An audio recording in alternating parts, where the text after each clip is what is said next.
Hi, Charlie. Hi, Max. Good to be here. Oh, yeah, good to be here with Yeah. you. Mhm. So, I noticed something lately on Substack, actually. Uh, this clip was making the rounds of a person named Mark Andreessen talking about introspection. And what was important for him about introspection was that he never does it and should never do it. And lots of people found that to be really troubling. That's mostly what I was noticing in my Substack feed was people who were really concerned that people in positions of power, especially people in the tech field, might not be that interested in introspection because they've found it so important. Mm. This was at almost the exact same time that I was having conversations with a few different people, fellow meditators, people who are involved in contemplative practice, and a common theme that showed up in those conversations was that they were experiencing a little bit of stuckness in this introspective mode, kind of looking inward a lot and feeling like a lot of difficulty around that, actually. And I started to remember this was maybe 4 years ago. I remember you introducing me to this term called extrospection. And I was like, oh, I want to talk to Charlie about extrospection and see what might be there. Do you remember that, Charlie? Do you Mm. remember like this was Mm. maybe 2021 or around there? You were introducing to our contemporary Vajrayana community of practice this meditation called opening awareness. And one of the points that you made quite often at that time was about extrospection. Does that ring a bell? I do remember that, yeah. I remember it, and I have questions already. First, defining terms and wondering what people mean when they say introspection, because I think that can cover a range. And so I'm quite curious whether Mark Andreessen spoke about what he meant when he said introspection. I mean, you cannot function in the world without some kind of inner understanding or inner world. So presumably he didn't mean he does not have any inner world. So was there any conversation about what he meant or what people were using that word to mean? Yeah. So what I recall from that conversation that I watched of his, it was an interview. He was talking about these patterns of rumination that people get caught in, sort of thinking about themselves, thinking about their problems. And what was important for him, as I recall, was the distinction between thinking about a problem and doing things in the world, having an effect Okay. in the world. Mm-hmm. Yeah. Right. Right. So in a meditation context, I would use introspection or understand introspection to mean an inward turned attention, or awareness that is uh, concentrated or moving inwards inside the body, inside one's personal experience, to the exclusion of or to the down regulation of experience of what is happening outside of the body and the personal internal world. I would use extrospection to mean turning awareness, moving awareness into the field of experience that is outside of the body, not necessarily one's personal activity in a meditation context. It would be the whole field of perception, including the senses of sounds and sights and visual field, everything that is going on around and outside of internal experience, whether that's emotional, physical, mental, whatever internal experience we're talking about. I understand it similarly. So to be clear about this distinction between internal and external, you're finding that distinction in the body, sort of the distinction between the body and the environment the body is in, and including the mind, the right. Mental activity as well. So, for example, if I'm thinking about something that happened, and if I'm going over a story about something that happened, or having an internal narrative that is running itself, if I am looking at or attempting to look at that, attempting to bring some awareness to that process, in the same way that if I'm experiencing something going on in my gut, some sensation in my gut, and I am attempting to, in my practice, bring awareness to what is going on there, then that's introspection. That's an aspect of the whole field of introspection. If I have my eyes wide open and I'm bringing my awareness into the field of everything that's going on around me, if I'm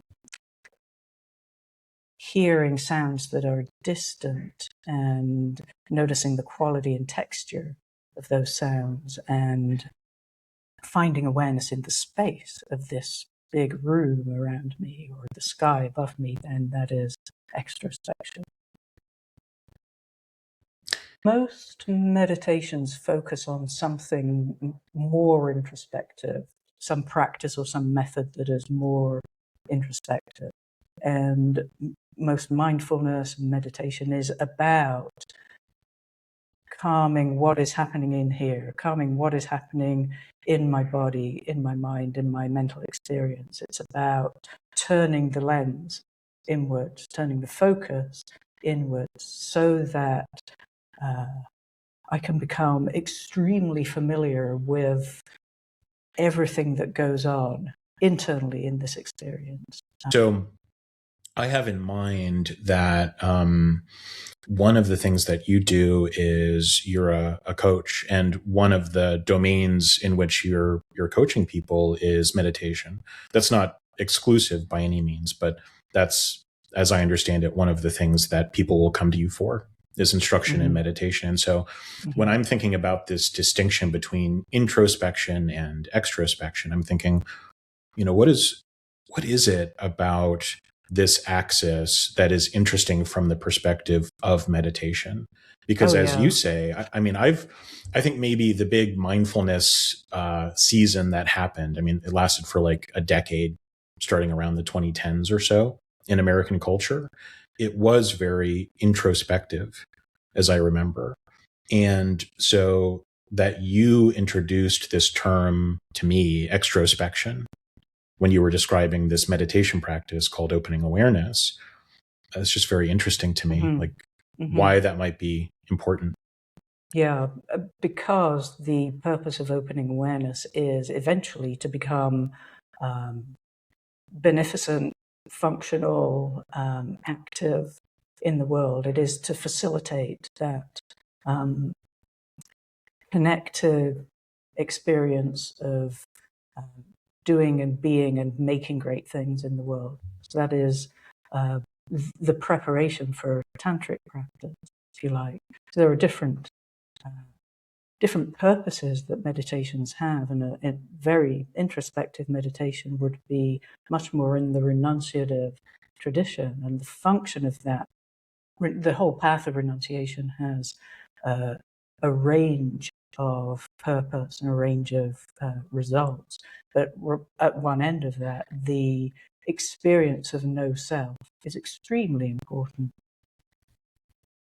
In a very traditional Theravadan renunciative path, the whole point is to experience no self. That is not particularly of interest in opening awareness at all. And the extrospective move is to eventually facilitate fluidity of self in the world so as to be more effective. Tantra is all about being effective in the world. It's about having an impact. And so the kind of meditation that you are engaged in and the degree to which it is introspective and or extrospective or encompassing a wider field is going to make a difference in the long run, I think, to how you are in the world and your way of being. So it seems pretty important from that point of view. You know, as you describe this, I'm remembering it's the pandemic, it's 2020, and I'm listening to Michael Taft's Deconstructing Yourself podcast, and you and Evolving Ground's co-founder Jared Janes were appearing on the podcast and describing this project that eventually became Evolving Ground. Maybe it was Evolving Ground at that time. I can't remember. I think we just started, yeah. And I remember listening to you describe this, and it had a lot to do with what you just said, this distinction between renunciative forms of practice or renunciative paths. A lot of Buddhist practice has to do with this effect. And the distinction between that and non-renunciative practice or goals related to meditation practice that had to do with being in the world, with making change in the world, with having an effect. And I just found that so exciting. It's like as soon as I heard you describe that, I was like, I have to find more. And I think I probably joined the Slack immediately after that. Yeah.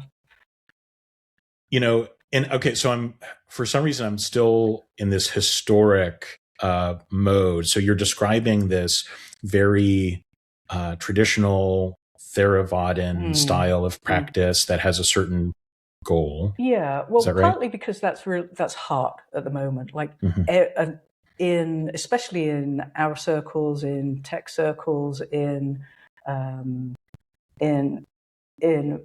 interestingly, in circles in which people are highly functional in the world, are making a lot of difference. The no self path is extremely popular. To me, that seems like a misfit. It doesn't really seem to be I don't quite get the connection between wanting to have an experience of no self, post-cessation no self, and be functional in the world. And what I see is that actually that doesn't work. I don't think it works. I think it can be an extraordinarily interestingly impactful experience to have that cessation and to have an understanding from experience of no self. I don't see that making people more functional, and the preoccupation with that seems to be a problem as well from that perspective. And so the whole path of renunciation might include coming to an experience of emptiness of all phenomena, and that's kind of bridged by having an experience of emptiness of self. Sometimes that's spoken about as a bridge in the renunciative tradition. So this, I'd like just to pin this because I think it's pretty important. So the function of renunciative practice being this experience of emptiness of all phenomena, emptiness maybe of specific phenomena like the sense of self. In my understanding, you're right that is what you're saying is the maybe one intended function of renunciative practice. I think those are several intended functions there, and that the experiences that are described are different. So the experience there's a very specific experience of no self that is not the same as the experience of the emptiness of all phenomena, although it gets conflated with the experience of the emptiness of all phenomena and the experience of the emptiness of self. The experience of the emptiness of self is not the same as an experience of no self that can occur post-cessation. There can be a vivid, full of potential experience of emptiness that is not the same as a kind of textureless, dissociated, flat, or distant experience of everything being illusory, nothing being quite real.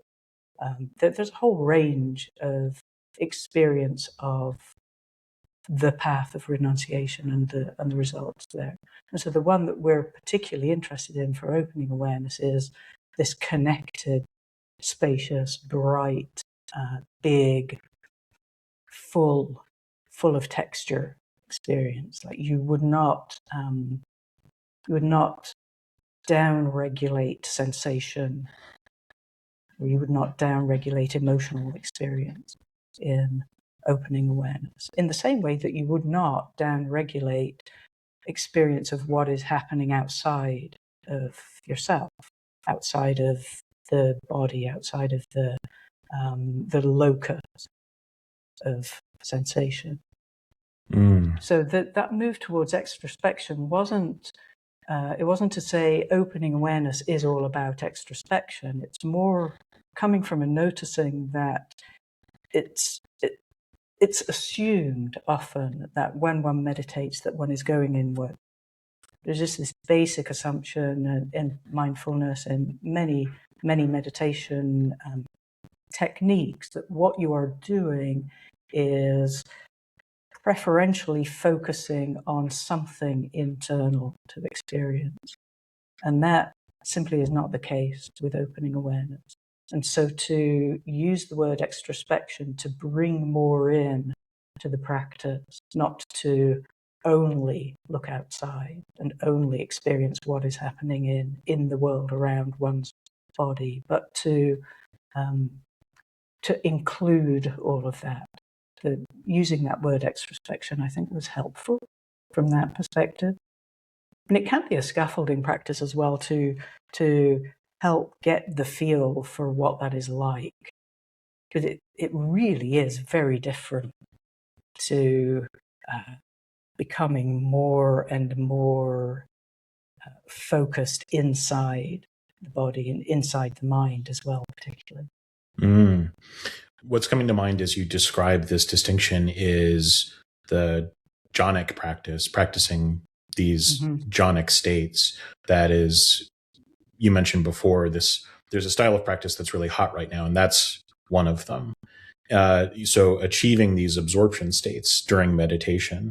And my understanding, I've only practiced with the first 3 jhanas, and then I went in a different direction with my personal practice. So I'm not an expert, but my understanding is that the way that these practices function is, as you describe, you're losing the external world for a period of time while you're practicing, and you're titrating down and down and down into an experience that we could call internal. Do you think that's accurate? Well, I'm not an expert in jhanas.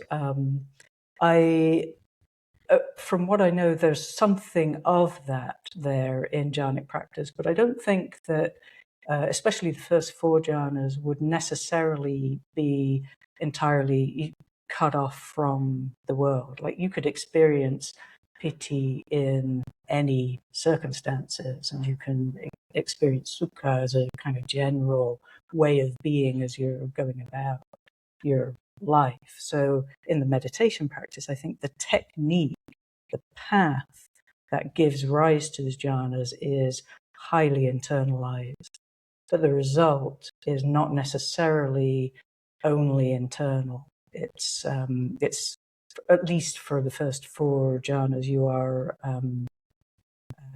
still experiencing those in connection with phenomena around you and being in the world. So there are many ways to experience jhana. There's a particular path that is taught that is to do with jhanas as staged phenomena, and one coming after the other. But you can, in opening awareness, it's very, very common that jhanas will arise naturally in different circumstances, and that there are gradations, and there's much more like a field of sensation in and around the body, Mm. and that is very fluid indeed. So in jhana practice, you would intentionally gain the skill of moving between jhanas so that you can deliberately move up and down jhanas in opening awareness, that you regard jhanic experience as, and it's a mismatch of terminology to use the word jhanas, particularly in relation to opening awareness, because you would simply talk about the field of sensation and sensation in the body. But I came at jhanas from the opposite way around. I learned the lower jhanas after the higher jhanas. Oh, I don't know how common that is at all, but I sort of entered into that realm of experience and then became more au fait and more adept at understanding how to give rise to a lot of sensation and energetic experience in the subtle body. In Vajrayana, that would be called the subtle body or the Sa Lung system. So, you can approach from different directions. mm. Yeah. What you describe about the way that sensation or the orientation to sensation, especially in the body, can change as a result of opening awareness. That's been my experience. And Mm-hmm. it's interesting to hear that contextualized in the terms from this totally different system, the jhanas. Right. So it's very interesting to me too to compare meditation systems like this in terms of their function and how that Mm-hmm. function Mm-hmm. works. I think too, the way that you've described jhanas as the practice is fairly internal, but then the results become available in a way that is not necessarily internal, that can be, Mm-hmm. enjoyed in daily life. And I think that's the framing that Journey uses for Mm-hmm. their way Mm-hmm. of teaching the jhanas. Okay, right. That's Mhm. interesting. Yeah. I mean, there's something about extrospection here as well that is relevant, I think, because it's quite possible to reach an experience of no self in that particular system and to be quite dissociated and quite equanimous with whatever is arising, like have no differentiated internal response to emotional reactivity, to stuff going on in the world, to whatever is happening around you.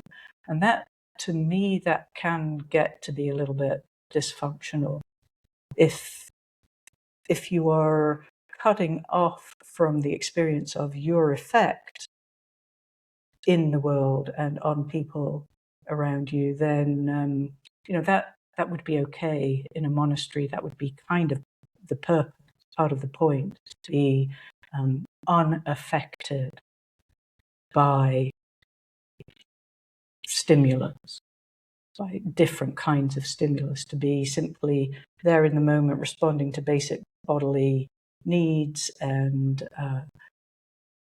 perfectly capable of communication, but not having internal effect and connection emotionally, psychologically, in interaction with others in the world. And opening awareness does not promote that kind of dissociative experience in the world. It actually would lead to more care about impact on others and in circumstances. So it opens up a field of care and connection that is pretty different, I think. Yeah. Yeah. Opening awareness, in my experience, is not at all about uprooting the potential for certain ways of being in the world or certain ways of experiencing what's happening in the world. And that's the way that I see these more renunciative, usually in a monastic context, practices being described. Mm-hmm. Why was this important for you personally in your practice, Max? It's a good question. Yeah. Like, what was it when I heard this framing, this life-oriented framing in the first place during that podcast that you were on with Michael Taft and Jared. What was it about that was so interesting to me? I think it's that at that time I had been practicing in this way that was informed by the mindfulness movement that I had mentioned before.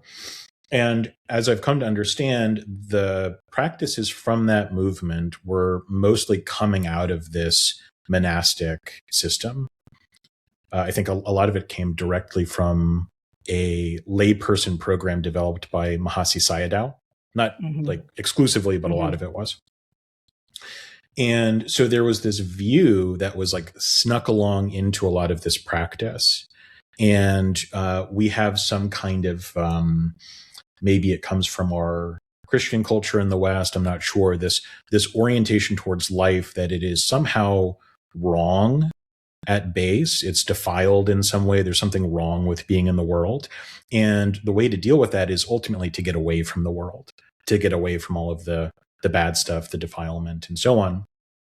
And, I found that as soon as I heard there is a style of practice that is about orienting towards what is happening in a way that makes the possibility for acting effectively in the world more available and not less, that doesn't close off avenues of possibility according to what is preferred or not preferred, I found that to be exhilarating. Yeah, I just found that to be wonderful. It was like for some reason it had not really occurred to me before that such a thing could exist or should exist. And I think that speaks to probably how deeply ingrained this kind of renunciative view is in our culture. I mean, it's interesting to untangle the view and the practices there as well. The one opening awareness doesn't deny or doesn't only focus outside. It's more to do with focus in itself and more to do with the preferential focus that is emphasized in other kinds of practice. That is just the mechanism. That is loosened so that nothing in the field of awareness is given preferential focus. Well, so as you describe it, you're describing the method itself, the instructions for the method of opening awareness that I received from you at first were remain uninvolved. And this was like 5-6 years ago. So the method instructions, I'm sure the way that you tend to introduce people have probably evolved quite a bit. But my guess is just from your description right there, this preferential selection for sensation, selection against sensation, relaxing that function for a period of time during meditation. It sounds like you still introduce it in something like the same way. I like that phrase, relaxing it. Yeah. I still use remaining uninvolved, remain present and uninvolved with whatever is happening in experience. Yeah. Yeah, this is reminding me too, you have been designing a course specifically to introduce people to opening awareness, the method, and to introduce people to its result through the method. So when I'm speaking about how you go about introducing people to the method, I'm wondering, what has that process been like for you? It's a real joy for me.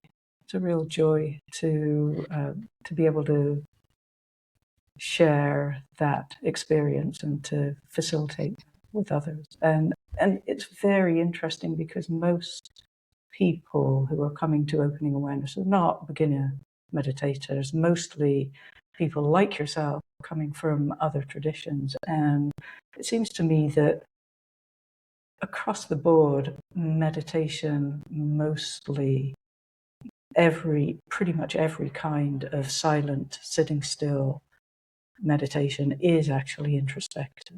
And so therefore introducing something that is a little bit opening, more extrospective than what one has been used to is the difference. That is the differentiator between opening awareness and other kinds of meditation. Very often, like with you, Max, people who have already had a concentrative practice are actually in a place of advantage because you already have that experience internally that you've honed the skill of stillness and concentrative focus. And so it's a question of opening out from that and relaxing a little bit. And so often the difficulties in that move are around everything kind of seeming a bit chaotic or seeming to suddenly not be working anymore. Like, oh, I've spent years and years developing this calm, still, equanimous way of being in the world, presence, and then suddenly to loosen that grip, because it is a grip. I think it's quite to maintain that degree of concentrative. I just want to use the word dissociation a lot because I really do think that a lot of meditations do lead to a dissociative, a calm, probably very pleasant dissociative experience that is more pleasant for the person experiencing it than for others outside of it. There's dissociation in the sense of a lack of care in terms of one's environment or impact on others. And that's very different from caring about how one is perceived by others. I want to make that distinction there. Those are not the same. It's more to do with connectedness. So some meditations are designed to create so much separation and space that there is disconnection, and others are designed to increase space and connection at the same time. You simply can't really have both of those. They don't work together in terms of the practice anyway. You use this term grip, which I love. Like as you were describing the move, the activity that people who have a lot of experience with concentrative practice, that they've gotten so good at doing, this was the case for me. It's like a grip. It's like using your attention kind of like a hand and holding in a particular location. And coming from that to opening awareness can be a real advantage because you have this familiarity with what it's like to hold your attention in a certain way. And so you've gotten, in some cases, really familiar with that grip. And so now the instruction to, notice the grip, relax the grip, and then see if a change happens. I found that to be really helpful personally. Yeah. And understanding, like actually seeing what the underlying view is, can be really difficult. Yeah, say more about that. Yeah. One of the part of the process of getting used to opening awareness is very gradually noticing how you are constraining your experience in the world. And that is not apparent usually, especially if you've gotten very, very good at a concentrative, focused meditation. Seeing how that is restricting your capacity in interaction, particularly, or in exuberant fullness with others in experience. The energetic capacity, that can take quite a long time. So that loosening process that you were talking about, that loosening is associated with beginning to see a view that has been informing a world, an entire form of mind, if you like, a world view. Yeah. This word view is really interesting. So it's used a lot in Vajrayana. I found it to be really valuable. And it can mean both a way of seeing things, but then also a way of being in the world. So I see that in what you were just describing there. It's a way of seeing your place in the world, seeing the way that you should respond to circumstances. And it's also this kind of subtle bodily orientation towards what's happening in circumstances. Oh my, when you use the word should, that says something. Yeah. That if you are in the world with many, many shoulds about yourself, about a should in terms of a way of being. Like if there is a should in your expected demeanor, and if that is a very particular kind of demeanor, noticing that can open things out a lot. Yeah. Yeah. Yeah. And I think, like with this differentiation between extrospection and introspection, and how extrospection, as it applies to opening awareness, is not this prescription to deny introspection or to leave internal experience entirely. Mm-hmm. My sense is that what you're describing here is not completely call off whatever concern one has that might motivate a person to have a should.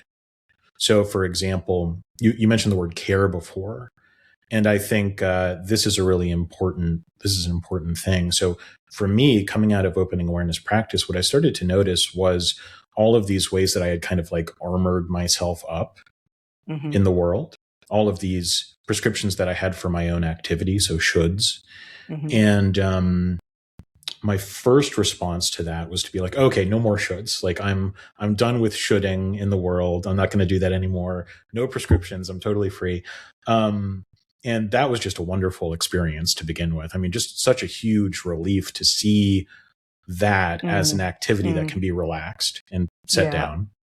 I think that's something to do with the move from introspection to extrospection. It's not that there are no ethical considerations or moral considerations that one would bring, but it's more that the framing becomes a different emphasis, and there's an emphasis on what is the right action, the right activity here, rather than the framing being what kind of a person am I being? Like, am I honing my virtue in a particular way? Am I becoming a particular sort of calm, quiet being, developing a persona, which is very much coming from an introspective practice, like developing, cultivating a kind of person, a kind of persona in the world. That's really different to having an extrospective view where you're looking at a circumstance and saying, what does this situation need? And not knowing in advance, not having some prescriptive understanding of what is right across circumstances. It's a very, very subtle change in experience, I think, but it does come from this different practice. Yeah. So, I mean, that's the way that it ended up happening for me. So I started to notice all of those shoulds. And then when that activity's dropped, it's kind of like the care that motivated that activity is a little bit more obvious. And then there can be this question. So what other forms of care, what other activities would be more appropriate than that in circumstances? And I found that often that is like, well, the most appropriate thing to do is not to be kind of like looking back at myself, holding a mirror up and wondering, is this the right way to be in this circumstance? It's more just to look at the circumstance as directly as I can. And then activity seems to flow very naturally from there. And I'm hearing you say something about feeling connected to circumstances as they're arising around you. But I like that word loose that you've used as well. There's something about holding things loosely not vigilantly, not kind of being on the lookout for doing and saying and being the right way, but being able to relax into circumstances so that you can be responsive in your care. Mm. Yeah, there's this orientation that you see athletes have, like bodily, where they're loose, they're supple in a way that makes them a lot more available for responsiveness. And so, I mean, this can seem like unintuitive. It was for me that the way to be powerful in the world, the way to have an effect in ways that you care about, is not to like hold a clenched fist that's like ready at all times to let loose. It's kind of the other way. It's to remain loose, remain receptive, and then when action is called for, it's a much better position to act from. Yeah. You know, we're talking a lot now about results, I'm noticing. So we started this way in the beginning of the conversation too, talking about practices, the way that they work, and the results that can come from those practices, and the way that certain kinds of meditative practice do not produce the same results as others. Can you talk a little bit about the results of opening awareness, the way that you think about that, talk about that, what's important there? Let's go back to our talking about the renunciative results, because in a way, opening awareness does encapsulate a renunciative path, but it's from a perspective of wanting and desiring activity in the world for the benefit of everybody involved. So it has a very different flavor. And so the result in a Buddhist context could be defined as experiential emptiness. That's the base for tantric practice, for Vajrayana practice. But it's that kind of empty experience that is full of potential, that's full of the potential for meaning, for activity, for energetic channeling, wielding, energetic power in the world as well. So it has a very different kind of flavor. The emptiness is full in a way. So experientially, when I started experiencing some of the difference in opening awareness, let's see if I can bring examples. My life became a lot more joyous, a lot more spontaneous as well. Like things loosened up quite a bit. I felt more relaxed. I'm naturally quite shy and quite introverted, and especially as a young adult, I had a lot of difficulty finding connection and being loose and free and relaxed in connection with others. And opening awareness helped me a lot in that respect. It opened out the possibility of just being able to relax in conversation, in activity, to have a sense of connected respect and resourcefulness with others as well. Yeah. And so the results in the world are somewhat connected to the results as you're sitting on the cushion. There's an opening and a relaxing as you're sitting and getting used to the meditation over time.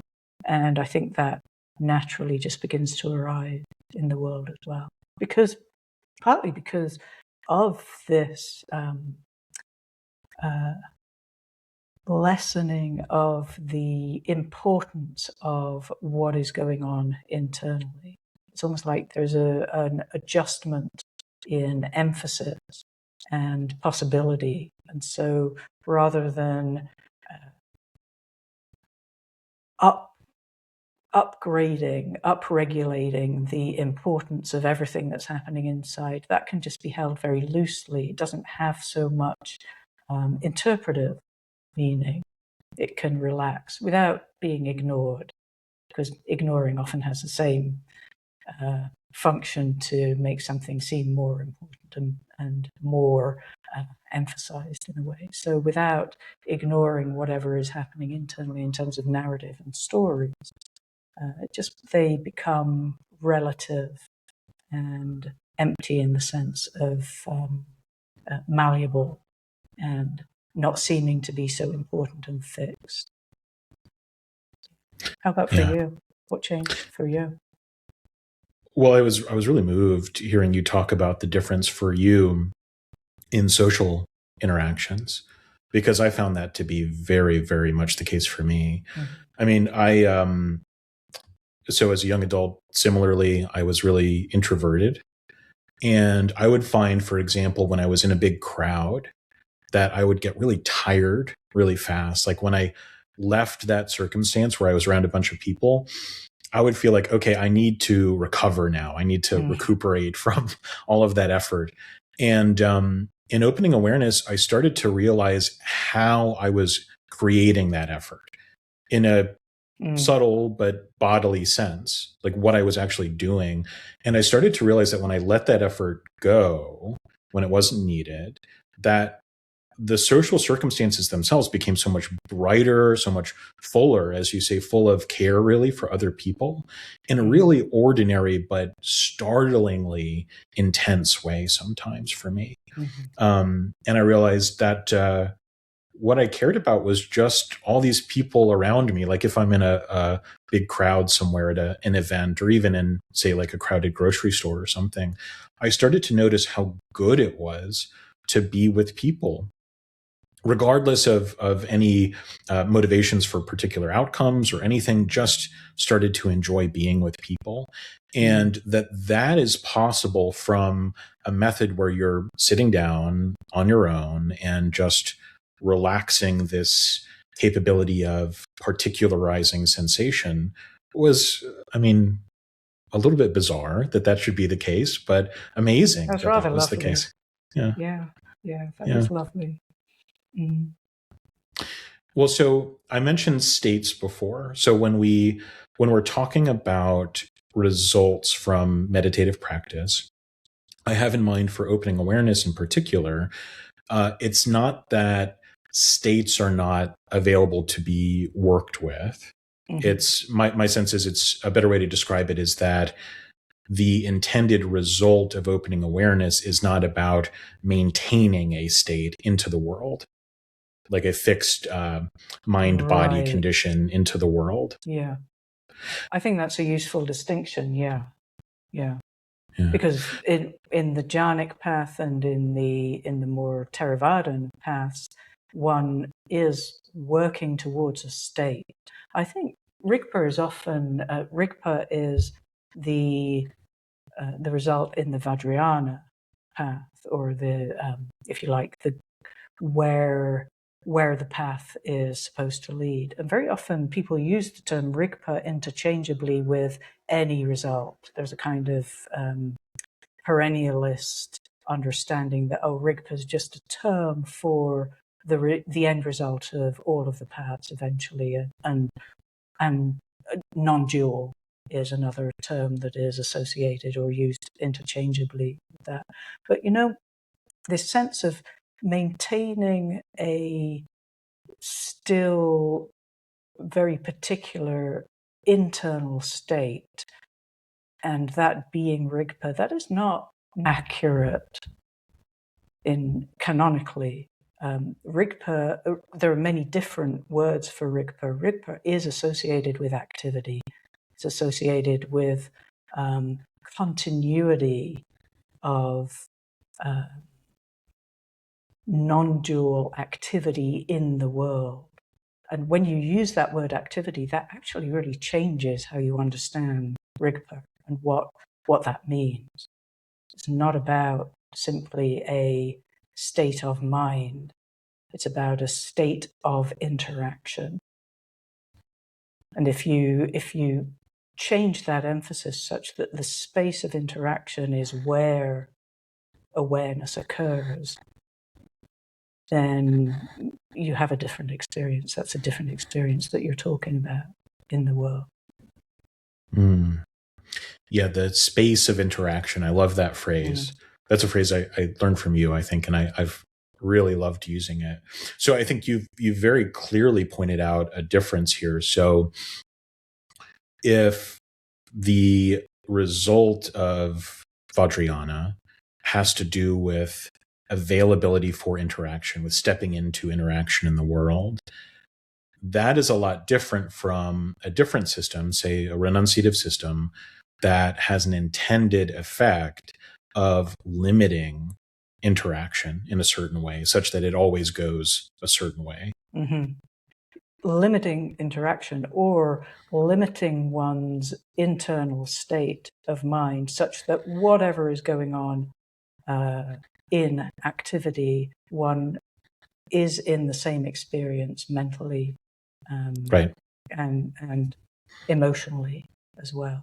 That's not the experience of Rigpa.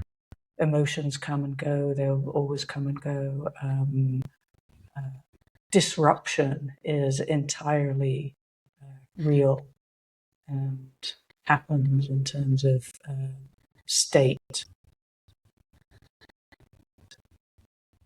Yeah, the phrase availability for interaction is coming to mind. Right, yeah. So another thing I'd like to talk about is the result of opening awareness in particular. So I know opening awareness, you've described it as making available Vajrayana, making the tantric path available. And you were talking about Rigpa, I think in the context of the path of Vajrayana itself. There's a way of describing the result of opening awareness, like a specific term that I think you coined, spacious clarity. Would you talk a little bit about spacious clarity?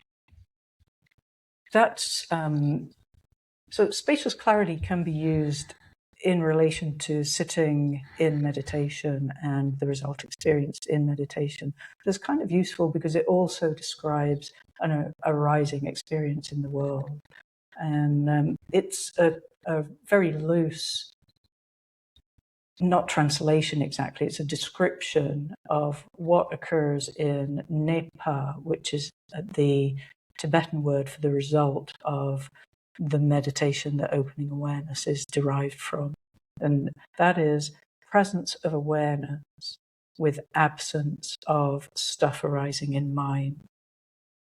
It's a very vivid experience because when there's a lot less occurring in your mental states, in your narratives, your ideation, or everything that's going on in your storytelling or your usual habitual response and reactivity internally and in the world, when all of that subsides and you still have extrospection available and you're still connected and open and interacting, then this very vivid, spacious, vibrant, energetic experience of being in the world can arise. And that's what I mean by spacious clarity. That is the that is the experience that comes from practicing opening awareness and then is available for other meditation methods and just arises naturally in experience with others as well. Yeah, this is a really nice way of describing this sometimes mysterious word emptiness that you were using before. I've heard you describe emptiness also sometimes, or point to it with the phrase sensation prior to concept. And so I hear commonality there. You described before emptiness as being full, and that was also really coming to mind as you gave that description of spacious clarity. I remember, I haven't thought about this in years now, but your description is reminding me of just being bewildered by the fact that when there's less going on in mind, if your orientation is somewhat extrospective, somewhat available to what's happening around you, then although there's less happening, it's like somehow there's more. It's very hard to describe. More it's like available. There's more available. Yeah. The experience is so full of sensation, so full of aliveness. And it's just a wonderful place to be. Mm-hmm. So you have a website with the same name, spaciousclarity.com. Would you like to talk about that?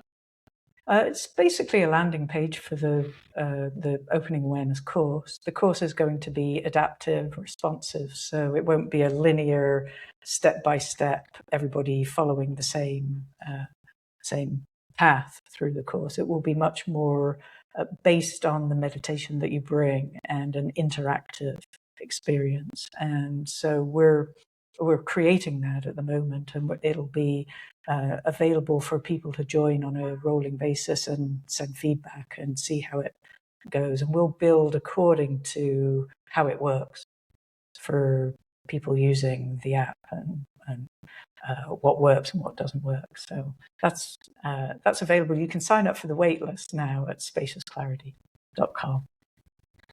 It's very exciting. It is. I was just checking the page out. It's beautifully put together. That's Andrew Connor's design. Yeah. We have Andrew Connor to thank too, actually, for our current AI assisted interview setup. Andrew Connor is amazing. That's fantastic. Yeah. Thank you, Andrew. Thanks, Andrew.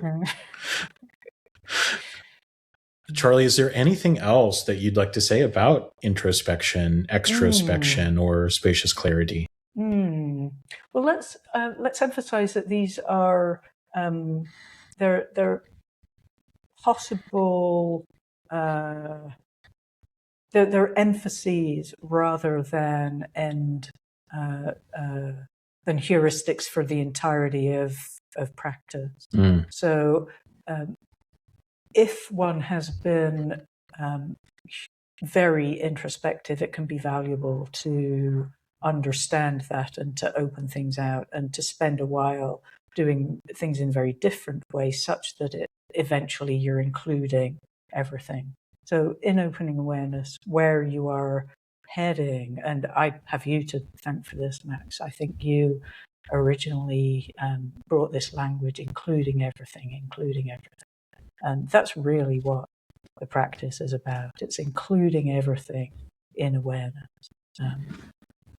And then one's experience of presence becomes very different. One can be present in many, many different ways.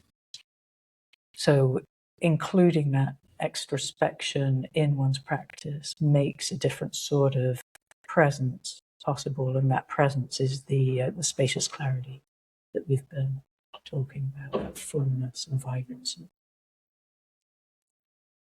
Well said.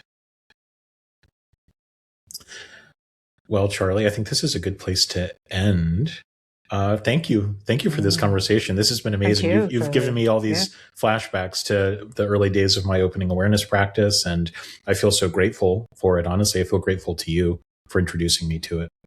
Oh, thank you, Max. It's a pleasure. Yeah.